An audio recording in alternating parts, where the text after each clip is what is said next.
कुम आज का हमारा टॉपिक है समरी ऑफ रिव्यू नंबर्स।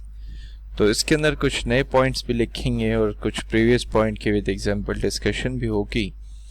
इसमें सबसे पहला जो पॉइंट है वो ये है कि a numbers can be classified as a natural numbers, integer, prime numbers and scares.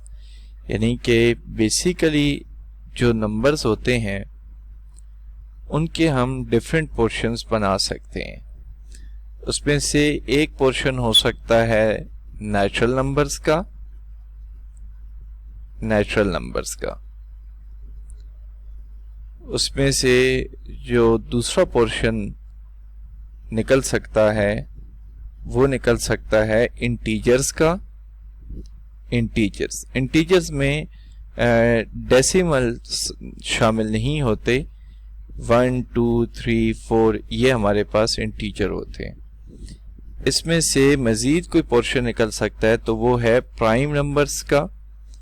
We know the definition of prime numbers that they have only exactly 2 divisors basically, and we know one thing that 1 was not a integer।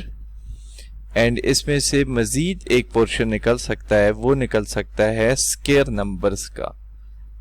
What do you mean by square numbers? Square numbers are those which are basically perfect squares of other. Like 4 is a square number because it is a square of 2. Then 9, it is a square of 3. It is also called a square number. So this was the point number 1. That numbers can be classified into natural numbers, square number, prime numbers and integers. Now we will see what is the point number 2. So the point number 2 is when we multiply an integer by itself we get a square number. When we multiply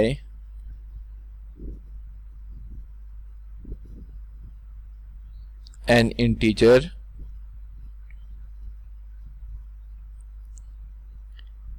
with itself we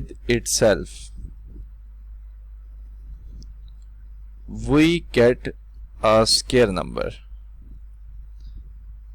We get a square,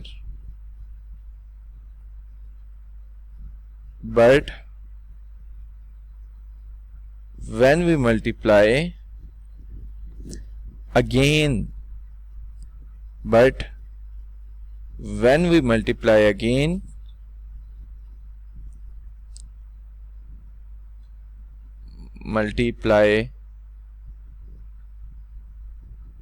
again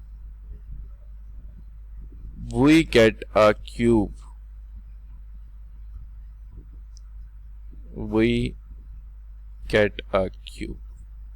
So ये बात तो हम with example भी easily देख सकते हैं कि let's say हमारे पास एक नंबर है 2। जब हम 2 को 2 से मल्टीप्लाई करेंगे तो हमारा आंसर आ जाएगा 4। अगर हम लेट्स से 2 को कह दें कि 2x के बराबर है, हमारा नेक्स्ट जो चैप्टर वो अलजेब्रा में वेरिएबल्स बहुत ज़्यादा यूज़ हो सकते हैं। तो हम यहाँ से भी देख सकते हैं कि अगर हम x को x से मल्टीप्लाई कर रहे हैं तो हमारे पास ये x स्क्वायर बन जाएगा, उसी नंबर का स्क्वायर। और फिर इसमें नेक्स्ट बात ये की कि अगर हम इस नंबर को 3 टाइम्स मल्टीप्लाई करें तो बेसिकली उसी नंबर का क्यूब बन जाता है, उसी नंबर का cube. So what does it means कि अगर हम इसको 3 टाइम्स मल्टीप्लाई करें x डॉट x तो ये बन जाएगा हमारे पास x cube. So this was point number 2। Next is the number we multiply to get a square is called square root. The number we multiply to get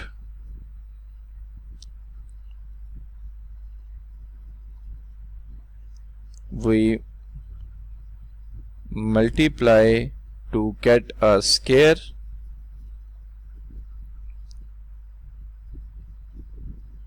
to get a square is called square root. कहने का मतलब ये है कि हमने अगर फर्ज करें 4 को देखना हो, अब 4 के बारे में हमारा क्वेश्चन ये हो कि हमने किसको मल्टीप्लाई किया तो आंसर 4 आया, यानी हमने किसको किसके साथ मल्टीप्लाई किया तो आंसर 4 आया। तो इसको मैथ्स में पूछने का तरीका ये होगा कि हम स्क्वायर रूट ऑफ 4 ले लेंगे और हमारा आंसर 2 आ जाएगा। सो जब हम ये देखना चाहते हैं ना कि ये नंबर किस चीज का स्क्वायर है, तो उसके लिए फिर हमें स्क्वायर रूट लेना पड़ेगा कि नंबर किस चीज का स्क्वायर है, फिर हमें उसका स्क्वायर रूट लेना पड़ेगा। तो हमारे पास नेक्स्ट पॉइंट ये बनेगा कि the number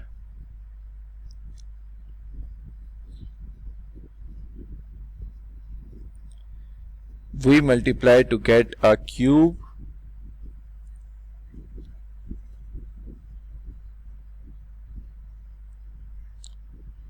we multiply to get a cube is called cube root.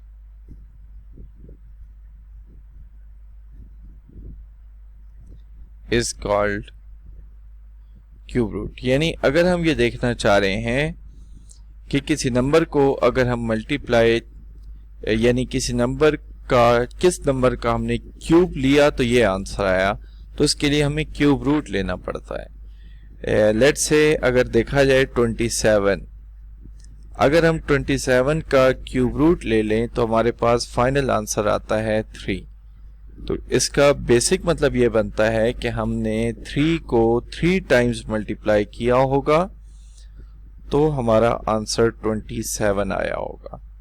सो अगर हमने ये पता करना हो कि कोई नंबर किस नंबर का हमने क्यूब लिया था तो ये आंसर आया था, तो उसके लिए हमें क्यूब रूट लेना पड़ेगा। तो स्क्वायर रूट और क्यूब रूट की जो नोटेशन है उसमें हल्का सा ही फर्क है कि यहाँ पे 3 आ जाएगा।